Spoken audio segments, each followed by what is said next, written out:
দর্শক আমন্ত্রণ জানাচ্ছি এটিএন নিউজের নিয়মিত সাপ্তাহিক আয়োজন popular life insurance company limited বিস্টক অনুষ্ঠানে। আপনাদের সাথে আছি আমি গোলাম কাদির রবু। দর্শক, আপনারা জানেন যে সামনে ঈদ আসছে এবং এই ঈদটি হচ্ছে এই কোরবানির ঈদটি বাংলাদেশের চামড়া শিল্পের যে চামড়া সংগ্রহের সবচেয়ে বড় মৌসুম এবং বছর জুড়ে যে পরিমাণ কাঁচা চামড়া সংগ্রহ করা হয় তার 50 থেকে 60% এই কাঁচা চামড়া সংগ্রহ করা হয় এই ঈদ মৌসুমেই। সে কারণে ট্যানারি ব্যবসায়ী থেকে শুরু করে যারা রপ্তানিকারক সবাই আসলে এই সময়টির জন্যই অপেক্ষা করে থাকেন এবং বাংলাদেশের একটি সম্ভাবনাময় এই শিল্পটি নানা কারণে আমরা এই সম্ভাবনাকে কাজে লাগাতে পারছি না। কারণ বাংলাদেশ থেকে পরিবেশ দূষণ এবং সঠিক কর্মপরিবেশ না থাকার কারণে এখানকার ট্যানারি থেকে চামড়া নিচ্ছেন না রপ্তানিকারক যারা প্রতিষ্ঠান, তারা রপ্তানি করতে পারছে না এবং যারা বায়ার তারাও বাংলাদেশ থেকে চামড়া কিনছেন না এবং যারা রপ্তানিকারক যারা পণ্য তৈরি করছেন তারা দেশের বাইরে থেকে চামড়া নিয়ে এসে তারপর সেখান থেকে পণ্য তৈরি করে চামড়া রপ্তানি করছেন। এই যে সম্ভাবনাময় চামড়া শিল্প সেটি এখন নানা সমস্যায় জর্জরিত। আমরা আসলে আজকের এই আলোচনায় সম্ভাবনাময় এই চামড়া শিল্প কেন সংকটে সে বিষয়টি নিয়ে আমরা আলোচনা করব। আজ আমরা আলোচনার জন্য ডেকেছি Bangladesh finished leather goods exporters অ্যাসোসিয়েশনের চেয়ারম্যান জনাব মহিউদ্দিন আহমেদ মাহিন। জনাব মাহিন, আপনাকে স্বাগত জানাচ্ছি আমাদের এই আলোচনায়। ধন্যবাদ। যে আমরা এই আলোচনাটা শুরু করার আগে আমরা একটি রিপোর্ট দেখে নেব যে বাংলাদেশে যে কাঁচা চামড়া সংগ্রহের যে বড় মৌসুম এসেছে, এবার কি পরিমাণ কাঁচা চামড়া সংগ্রহের লক্ষ্যমাত্রা নির্ধারণ করেছে, দাম এবং সব মিলে আপনারা যারা ট্যানারি মালিক আছেন এবং আড়তদার আছেন তাদের কি প্রস্তুতি, সব কিছু মিলে আমরা দেখে নিই রিপোর্টটি। ঈদুল আজহা চামড়া সংগ্রহের সবচেয়ে বড় মৌসুম। বছর জুড়ে যত চামড়া সংগ্রহ করা হয় তার 50 থেকে 60% আসে এ সময়টাতেই। এবার টার্গেট 1,10,00,000 থেকে 1,15,00,000 পিস চামড়া সংগ্রহের। এবারেই প্রথম বর্গফুট আর পিস আকারে দুইভাবে দাম ঠিক করে দিয়েছে সরকার। একটি লবণযুক্ত গরুর চামড়া ঢাকার বাইরে 1000 টাকা আর ঢাকার বাইরে 1200 টাকা, আর লবণযুক্ত বর্গফুটে 50 থেকে 60 টাকা, আর খাসি 20 থেকে 25 টাকা বর্গফুট। যারা এক্সপিরিয়েন্স আছে তারা স্কোয়ার ফুট হিসেবে কিনবে, স্কোয়ারে বিক্রি করবে। যাদের এক্সপিরিয়েন্স কম তারা পিস হিসেবে কিনবে, পিস হিসেবে বিক্রি করে ফেলবে। তো সুবিধা তো দুই দিক দিয়ে দিয়েছে। তা কাজেই এখানে ঠকে যাওয়ার মতো আমি কাউকে আশা মনে করি না। সবাই করতে হবে। আমরা যাদের কাছে বিক্রি করি তাদের কাছে তারা সরাসরি কাছে আমরা বিক্রি করতে পারে। তা কাজেই কম্পিটিশন তো থাকবে, কেন ঠকবে তারা? আশা করি কেউ ঠকবে না। চামড়া লক্ষ্যমাত্রা সেটা আমরা চামড়া শিল্পনগরে সাভারে উৎপাদন করতে আমরা সক্ষম। সমস্যা হচ্ছে যে আমাদের ব্যাংক যেভাবে আমাদের ফাইন্যান্স করার কথা ছিল সেইভাবে আমাদেরকে ব্যাংক ফাইন্যান্স করে নাই। যথাসময় যদি আমরা চামড়াগুলো যদি ওইভাবে মাঠ পর্যায়ে বা পাড়া মহল্লা থেকে সংগ্রহ করে যদি আমরা প্রসেস না করতে পারি তাহলে চামড়াগুলো নষ্ট হয়ে যাওয়ার সম্ভাবনা থাকে। ব্যবসায়ীরা দাবি করছেন এবার লবণের দাম ও সরবরাহ ভালো, আর লবণ, কারিগর ও পরিবহন সব মিলে এক একটি চামড়ায় খরচ পড়ে 250 থেকে 290 টাকা। আমরা আশ্বস্ত করতে চাই সেটা হচ্ছে যে যারা যথাসময় চামড়া যথাযথভাবে সংরক্ষণ করবেন তারা চামড়ার ন্যায্য দাম পাবেন, আর যারা চামড়ার গুণগত মান নষ্ট করে ফেলবেন তারা ন্যায্য দাম থেকে বঞ্চিত হবে। সরকার যে দাম নির্ধারণ করেছে সেই দামেই বেচা কেনা হবে। লবণও গতবারের চেয়ে যেহেতু দামটা কম আছে, আশা করি যে লবণ জাতটা ভালো হবে। শুধু আমাদের সামনে একটা বড় চ্যালেঞ্জ দেখা যাচ্ছে, যেটা অত্যাধিক গরম আমাদের চামড়ার জন্য অনেক ক্ষতি। তো আমরা শুধু এটাই মধ্যে আতঙ্ক আছি অত্যাধিক গরমের কারণে।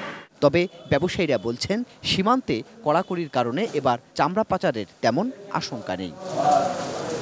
গোলাম কাদির রবু, এটিএন নিউজ, ঢাকা। জি, আমরা তো রিপোর্টটি দেখলাম।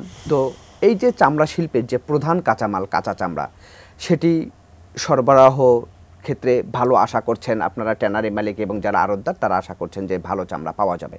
তো আমার একটি প্রশ্ন, যে এই যে শিল্পের যে কাঁচামাল, প্রধান কাঁচামাল যে কাঁচা চামড়া, সেটা আসলে বাংলাদেশেই আমরা পাচ্ছি, কিন্তু বিপরীত ক্রমে দেখেন যে তৈরি পোশাক শিল্পের কাঁচামাল আমাদের ইম্পোর্ট করে আনতে হচ্ছে।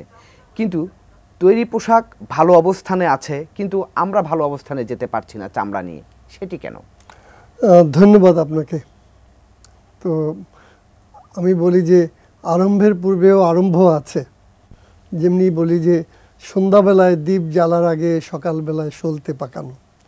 কাজেই সেই আরম্ভের কথা যদি শুরু করি, যে অন্য সেক্টরের থেকে আমরা এখন এই মুহূর্তে অনেক পিছিয়ে, যেটা একটা সম্ভাবনাময় শিল্প ছিল, যেখান থেকে টার্গেট ছিল প্রায় $5 বিলিয়ন অর্জন করা, যেখান থেকে টার্গেট ছিল প্রায় 20 লাখ লোকের নতুন কর্মসংস্থান দেওয়া, সেই জায়গা থেকে আমরা কেন এত পিছিয়ে? তার অন্যতম একটি কারণ হলো যে আমি বলি যে কিলিয়ে কাঁঠাল পাকানো যায় না। কাঁঠাল পাকতে গেলে এবং সেটা খেতে গেলে রাইট টেম্পারেচার লাগে, রাইট হিউমিডিটি লাগে, সঠিক সময়ে কাজগুলো করা দরকার। যেই সময়কালে আমাদেরকে হাজারীবাগ থেকে সাভারে নেওয়া হয়েছিল, সেই সময়ে আমাদের 2017 সালে $1.25 বিলিয়ন আমাদের রপ্তানি হয়েছে সে বছরই। তখন তো আমরা ভালো ছিলাম। আমাদের ওখানকার মানে বুড়িগঙ্গা জল দূষণ হতো। আমরা যে জায়গায় নিয়ে গিয়ে গেল আমাদেরকে আমরা যে জায়গায় গেলাম, সেই জায়গাটায় কি আমরা জল দূষণের বাইরে আছি? সেই জায়গার প্রেক্ষাপটটা কি? সেখানে যখন আমাদেরকে রাতারাতি আমাদের সব বন্ধ হয়ে গেল এখানে মহামান্য আদালতের নির্দেশে। তো আদালত নির্দেশ কেন দিয়েছে? আদালতকে সেইভাবে বোঝানো হয়েছে, তাদের কাছে উপাত্তগুলো ছিল এরকম যে হাজারীবাগের ট্যানারি মালিকরা তারা এখানকার বুড়িগঙ্গা দূষণ করছে, তারা সাভারে যেতে চায় না, সাভারের সমস্ত কিছু রেডি আছে, সেরকম একটা ভুল তথ্য দেওয়া হয়েছে। এই ভুল তথ্য দেওয়ার কারণে আমাদের মহামান্য আদালত তখন নির্দেশ দিয়ে সেবা সংযোগ বিচ্ছিন্ন করে দিয়েছে। সেবা সংযোগ যখন বিচ্ছিন্ন করা হয়, সেই মুহূর্তে আমাদের যে চামড়ার মজুদ ছিল, চামড়া নষ্ট হয়েছে, কেমিক্যাল নষ্ট হয়েছে, কাস্টমার হারিয়েছি, সব কিছু হারিয়ে যেতে, যেমন করে বন্যায় সমস্ত কিছু, অথবা নদী ভাঙা মানুষ তার বাড়িঘর সব হারিয়ে ফেলে, সর্বস্ব আমরাও সমস্ত হারিয়ে ফেলি। আবার নতুন করে ঘর বাসা বাঁধার আশায় আমরা সাভারে গেলাম। সাভারে কি দেখলাম আমরা? দেখুন আপনি, আপনার এই সাভারে যে আপনারা গিয়েছেন সেই গল্পটি আমরা শুনবো, তবে তার আগে একটু বিরতিতে যাচ্ছি। বিরতির পরেই আমরা এসে আবার আমরা এই ট্যানারি পল্লীর যে অবস্থা সেটি জানবো এবং দেশের চামড়া শিল্পের যে সার্বিক অবস্থা সে বিষয়ে আমরা দর্শকদেরকে একটু জানাবো। দর্শক, আপনারা দেখছেন popular life insurance company limited বিস্টক অনুষ্ঠান। এবার নিচ্ছি ছোট্ট একটি বিরতি, আমাদের সঙ্গেই থাকুন, ফিরছি একটু পরেই।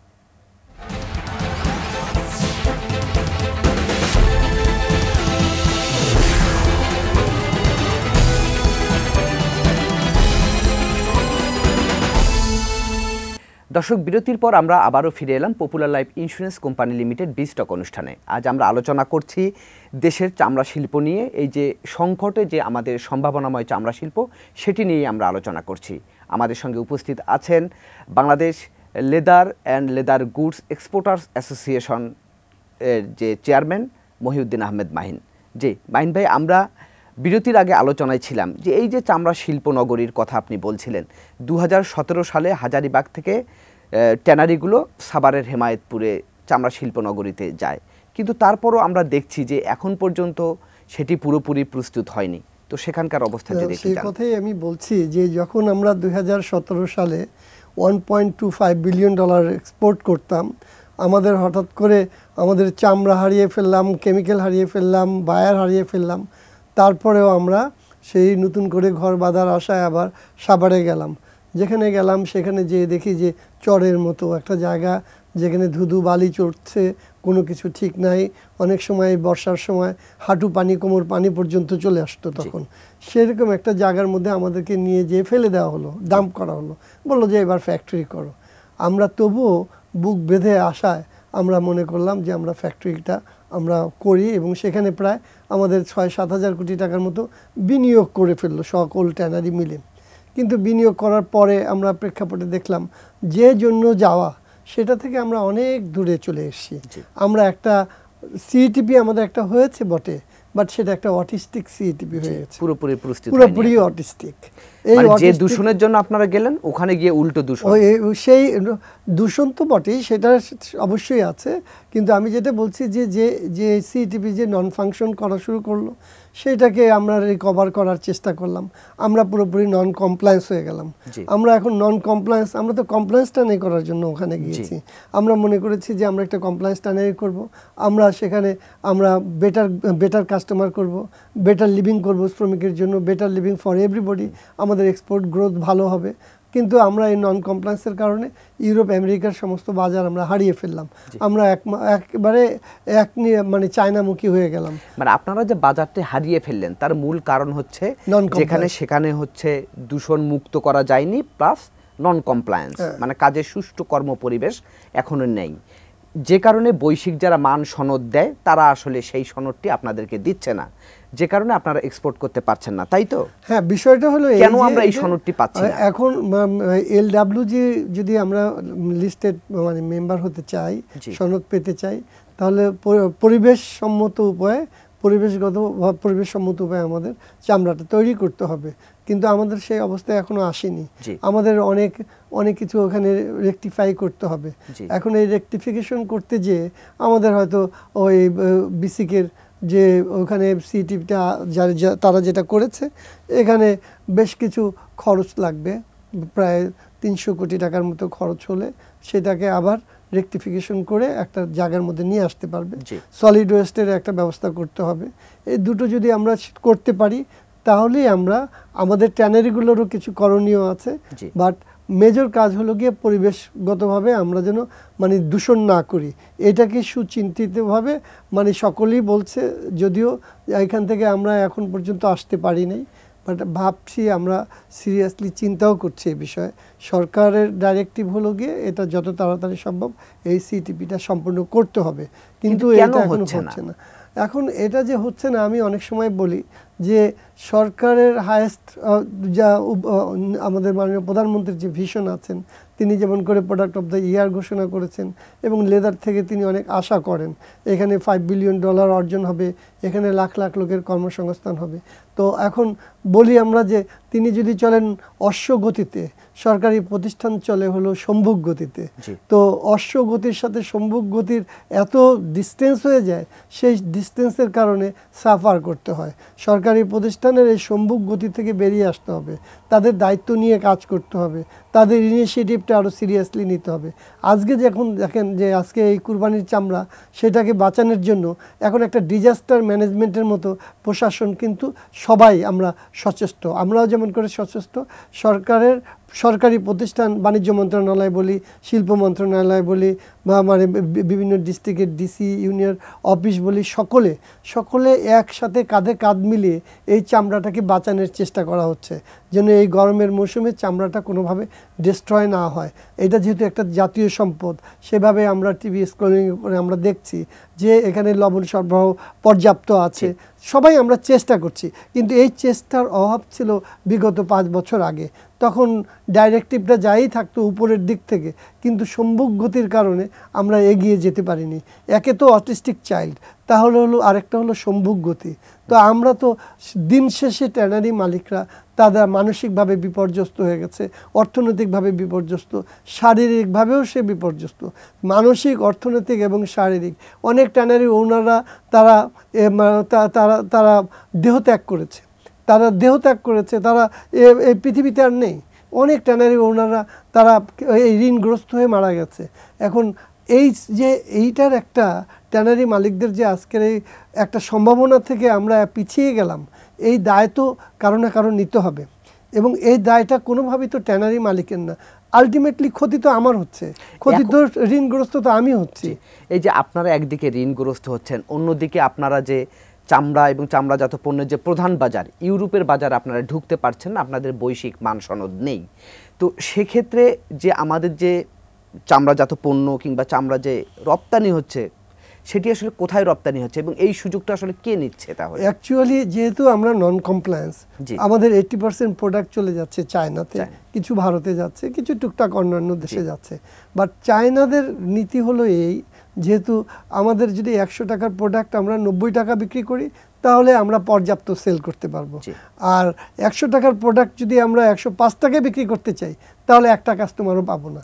তার মানে দাঁড়ালো প্রত্যেকটা ট্যানারি ওনারই এই মুহূর্তে 10 to 15% লস করে তার মানে এক্সপোর্টটা চালিয়ে রাখছে। জি। প্রশ্ন আসতে পারে লস করে কেন ব্যবসা করা হচ্ছে, কারণ আমার তো একটা ইনভেস্টমেন্ট আছে ওখানে। জি। আমরা ওখানে 5-6 হাজার কোটি টাকা বিনিয়োগ করে ফেলেছি, আমাদের কর্মচারী আছে, শ্রমিক আছে, আমাদের মেশিনগুলো এখানে আছে, এগুলো সব তো ডিস্ট্রয় হয়ে যাবে।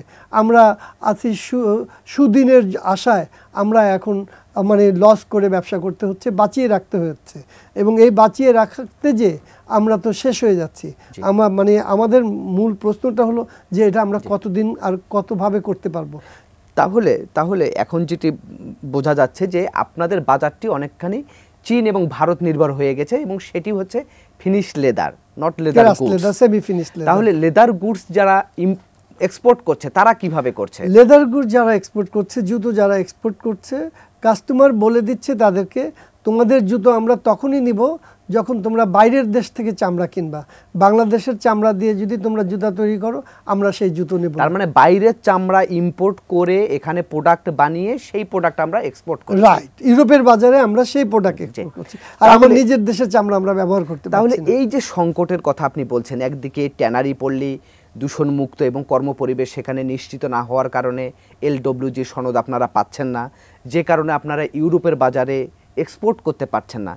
তাহলে এই যে সমস্যাটা, আপনাদের বিনিয়োগ বাধাগ্রস্ত হচ্ছে, আপনারা ঋণ খেলাপি হয়ে যাচ্ছেন, তো এই যে অবস্থায় সেখান থেকে উত্তরণের জন্য আসলে পথ কি, মানে সমাধানটা কোথায়? আমি ব্যক্তিগতভাবে ফিল করি যে সরকারের হায়েস্ট পর্যায়ের নীতি নির্ধারকদের এক্ষেত্রে সম্পূর্ণভাবে এগিয়ে এসে তারা একটা ডাইরেক্টিভ দিয়ে দেওয়া দরকার যে যেই সম্মুখ গতির যে অর্গানাইজেশনগুলো আছে তাদের উপরে নজরদারি করা, তাদেরকে টাস্ক দিয়ে দেওয়া, তাদেরকে টাইম ফ্রেমের মধ্যে নিয়ে আসা, একটা সময়সীমা নির্ধারণ করে দেওয়া দরকার যে সিটিপিটা সম্পূর্ণ কখন হবে। প্রত্যেকটারই একটা প্রোগ্রাম করে তা একটা দিক নির্দেশনা যদি থাকে যে আমরা এই শিল্প থেকে আমরা $5 বিলিয়ন আয় করতে চাই, এই শিল্প থেকে দেশ $5 বিলিয়ন যদি আয় করতে চায়, তাহলে এই করণীয় দিকগুলো আছে, সেখানে সরকারি প্রতিষ্ঠানের এই করণীয় দিকগুলো আছে, যারা সিটিপি করেছে তারা এই কাজটা কমপ্লিট করে দিতে হবে। আপনি অসম্পূর্ণ রেখে এখন ট্যানারি মালিকদেরকে বলতে পারেন না যে এইটা নন কমপ্লায়েন্স ট্যানারি আপনারা তারপরে চালান।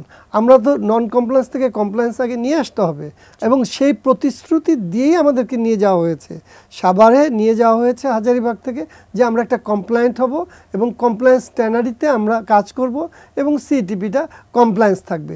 তো সেই প্রতিশ্রুতিতে নিয়ে যাওয়ার পরে আজকে 7-8 বছরও যখন সেই প্রতিশ্রুতি মানে বাস্তবায়ন হলো না, সেক্ষেত্রে আমরা অভাগা ছাড়া নিজেদেরকে আর কি বলতে পারবো, অদৃষ্টের পরিহাস ছাড়া আর কি বলতে পারবো। আমরা আলোচনা আমাদের শেষ করতে হবে, আমরা আলোচনা শেষ পর্যায়ে চলে এসেছি। আপনার খুবই সংক্ষিপ্তভাবে যে আপনার লাস্ট আর কি বলার আছে? আমি বলতে চাই যে একটাই, মাননীয় প্রধানমন্ত্রীর কাছে আপিল করতে চাই যে এই সিটিপিটা সম্পূর্ণ করার জন্য আর কালক্ষেপণ না করে এখানে যদি মাত্র 300 কোটি টাকা বিনিয়োগ করে আমরা যদি $1 বিলিয়ন এক্সপোর্ট বাড়াতে পারি, তাহলে সরকারের রাজস্ব আয় 2000 কোটি টাকা প্রতি বছর বেড়ে যাবে। এখানে 1 লাখ লোকের প্রতি 1 বিলিয়নে 1 লাখ লোকের কর্মসংস্থান হবে। তো 1 বিলিয়নে যদি 1 লাখ লোকের কর্মসংস্থান হয়, 2000 কোটি টাকা সরকারের রাজস্ব আয় হয় মিনিমাম, তাহলে কেন আমরা 300 কোটি টাকা এখানে বিনিয়োগ করতে পারবো না? এটাই আমি বলতে চাচ্ছি। জি, আমরাও চাই যে মাননীয় প্রধানমন্ত্রী কিংবা সংশ্লিষ্ট যারা আছেন তারা এই বিষয়টিতে নজর দেবেন এবং এই শিল্পের সংকট কাটিয়ে আমরা সম্ভাবনার দিকে যাতে যেতে পারি, আমরাও সেটি আশা করছি। তো আপনাকে অসংখ্য ধন্যবাদ, আমরা আলোচনা শেষ করছি। থ্যাংক ইউ আপনাকে ধন্যবাদ। জি, দর্শক, এই ছিল আজকের popular life insurance company limited বিস্টক। আগামীতে আবারও দেখা হবে অন্য কোনো বিষয় নিয়ে। সে পর্যন্ত ভালো থাকুন, সুস্থ থাকুন, এটিএন নিউজের সঙ্গেই থাকুন।